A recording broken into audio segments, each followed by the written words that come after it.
Do you think that there's a specific agenda being pushed to make Black women look a certain way and in a certain light? And an example is Woman King. In my opinion, I feel like that they portrayed the women as very masculine. Wanted to know your opinion of that. Do you agree? Yes, part of this agenda to homosexualize and lesbianize and transgenderize our children is to distort the images of Black men and Black women. They basically want us to trade places. They want the man to be effeminate and they want the woman to be masculine. They want the woman to lead because the white man is not threatened by the Black woman. He's threatened by the Black man. So they would much rather have the woman in charge because they can control her. And if they can get the woman to participate in the emasculation of the Black man, then that's all the more better. I don't like the roles that I see Black women in. I believe Black women are the only women in this country who have been victimized by femininity. And what I mean by that is the Black woman has been stripped of her femininity. The Black woman is the only woman in this country who has to be tough. You're the only woman who's expected to be masculine. You're the only woman who is expected to not yield or humble herself in the presence of her husband. You're the only woman who's expected to be strong all the time as if you are some kind of a superhero. You are never allowed to be vulnerable at all. And you know who helps to reinforce this racist narrative about the Black woman being basically a brute, a softer version of a man? Black women do it.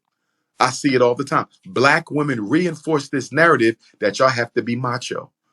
If a Black woman starts crying, a lot of Black women will condemn her for crying.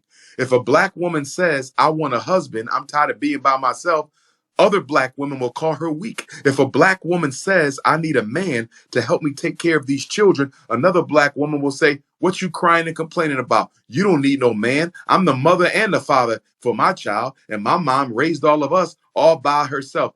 You women, our women, are not allowed to be vulnerable. You're not allowed to be weak. You're not allowed to ask for help.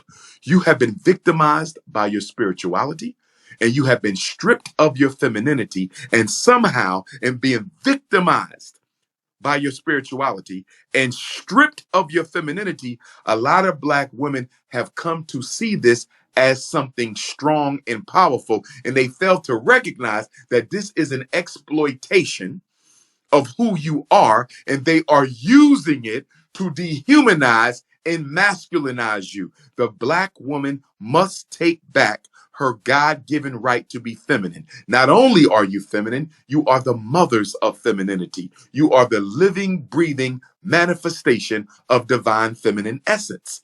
But you have to take it back and stop trying to live up to the Superman roles, you understand, where you are impervious to pain, impervious to sadness, impervious to disappointment, and impervious to needing somebody to talk to. And as a result of this victimization of Black women by the stripping of their femininity and the weaponization of spirituality, I'm seeing Black women have nervous breakdowns. I've never seen it before.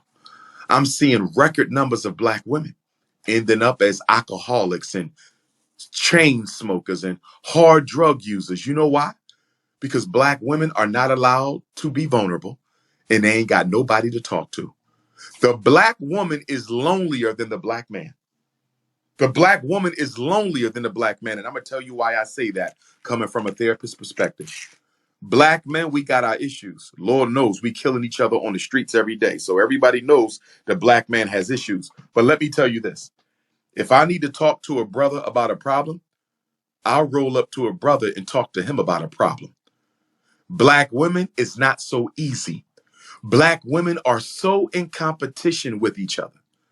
So in competition with each other that loneliness as a Black woman is much more intense and much more pervasive than it is as loneliness for a Black man. I'll give you an example. As someone who works with our children, if I need men to help me with boys, I'm going to find them. No doubt. I'm going to find them. No issue at all getting Black men to spend time with Black boys. But let me try to get some Black women. to spend time with black girls. And you know what some of them gonna say before they even see the girls? I'm not working with no little smart, fresh ass, hot in the pants woman. Titties bigger than mine, ass bigger than mine, thinking she gonna talk to me any kind of way she want. These women too grown, these little girls too grown. They think they grown as you. You ain't even met them yet. And maybe if you spent some time with them, they wouldn't carry themselves like that. Black women have a self-hate thing for each other that in many ways is worse than what we as black men have. And at a time like this, black women need to find each other because black women ain't got nowhere to go. Where can a black woman go if she needs to talk to somebody? Can't go to church. They want to turn you into a Muslim or a Christian. You're not looking for that. You're just looking for somebody to talk to. Can't go to the community-based organizations. They ain't got nothing for you. Can't go to your fraternities and sororities because even though y'all brothers and sisters, y'all ain't that tight. Black women ain't got nobody to turn to, not even their own mothers, because so many black women have been emotionally and psychologically abused by their own mothers. And so black women are out here. Why you think we got so many teenage pregnant girls? It ain't because of sex. They lonely. They want somebody to care about them. That's what this is about. Why so many black women get sexually assaulted? They wasn't looking for sex. They just want somebody to care about them. Black women y'all need to start forming healing circles for black women because there's a lot of sisters out here who can benefit from a safe, healthy place to go and just talk about their life. Why do people pay for therapists? Why do people pay a stranger to talk about their problems?